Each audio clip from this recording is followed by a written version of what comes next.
ফুলকপি, আমাদের এই ছোট্ট ঘরটাই আমার কাছে পৃথিবীর সবচেয়ে সুন্দর জায়গা। তুমি পাশে থাকলে ছোট্ট ঘরও আমার কাছে রাজপ্রাসাদের মতো লাগে। দেখো, আমাদের পরিশ্রমে বাগানটা কত সুন্দর হয়ে উঠছে। তুমি পাশে থাকলে কোনো কাজই কঠিন মনে হয় না। ভাবি, একটা কথা বলবো, কিন্তু শুনে কষ্ট পেতে পারো। কি কথা? স্পষ্ট করে বলো। আলুকে আমি অন্য এক নারীর সঙ্গে কথা বলতে দেখেছি। না, আলু এমন হতে পারে না। তবু কেন যেন মনটা অস্থির লাগছে।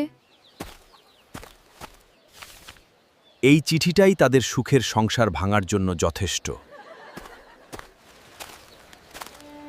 তাহলে বেগুনের কথাই কি সত্যি ছিল? তুমি আজ সারাদিন চুপচাপ কেন? কিছু না, ভালো লাগছে না। তুমি কি আমাকে আর বিশ্বাস করো না? বিশ্বাস ভাঙলে উত্তর দেওয়া কঠিন হয়ে যায়। ফুলকপি নাকি তোমাকে ছেড়ে চলে যাওয়ার সিদ্ধান্ত নিয়েছে। অসম্ভব, সে এমন করবে না। তুমি আমাকে না শুনেই বিচার করে ফেললে। আমি যা দেখেছি সেটাই বিশ্বাস করেছি। আজ আমি চলে যাচ্ছি। যদি সত্যিই ভালোবাসো, একদিন সত্য প্রমাণ করো।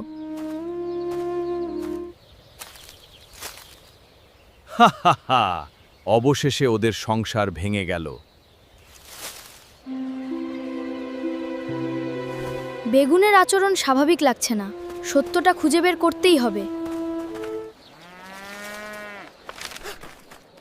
তাহলে এই চিঠিটা তুমিই লিখেছো?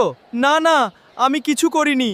সব প্রমাণ বলছে এই ষড়যন্ত্রের পেছনে বেগুনি আছে।